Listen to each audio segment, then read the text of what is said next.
Україна пережила події 86-го року, вона пережила події 22-го року, і вона обов'язково переможе. І майбутнє Чорнобильської зони навіть з цим отриманим новим меганегативним досвідом окупації, воно стає навіть ще яскравішим, ніж воно було до цього. Тому що раніше мільйони людей зі всього світу хотіли приїхати та подивитися на те, як наші ліквідатори впорались з наймасштабнішою радіаційною катастрофою.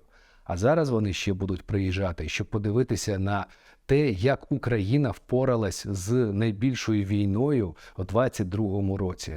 І з місцем, з якого почалася перший в світі прецедент міжнародного ядерного тероризму з боку Росії. Тому що це сталося саме на території Чорнобильської зони.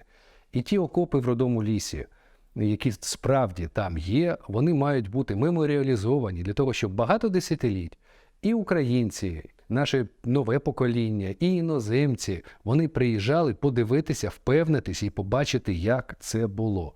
Як Росія порушила міжнародні конвенції, як вона підступно напала на абсолютно мирну державу.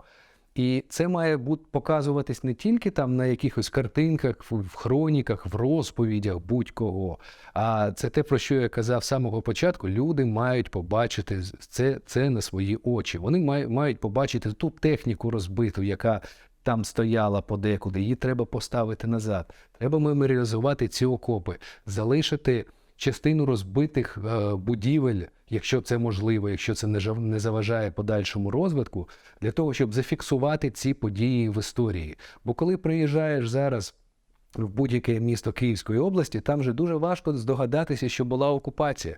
Все облаштували, все закрили, відновлюють, а за кілька років про це взагалі не залишиться згадок. Тому зараз дуже важлива історія з меморіалізацією тих подій історичних, того проміжку часу, в який ми зараз живемо, для того, щоб розповідати про це майбутнім поколінням і всьому світові. Але це треба робити дуже обережно, тому що дуже багато людей хочуть забути цей негативний досвід. І якщо в населених пунктах ці музеї мають бути винесені за межі, скажімо так, жилих зон, то в Чорнобильській зоні це взагалі можливо зробити дуже легко. І всі туристи, які будуть приїжджати, серед туристів є дуже серйозні люди з посольства, міністри і все інше. Вони мають приїздити і бачити, що тут відбувалося. Звідки заходив ворог, як відбувався спротив, де ті окопи. Це є наша історія. Її треба зберігати, її треба меморіалізувати.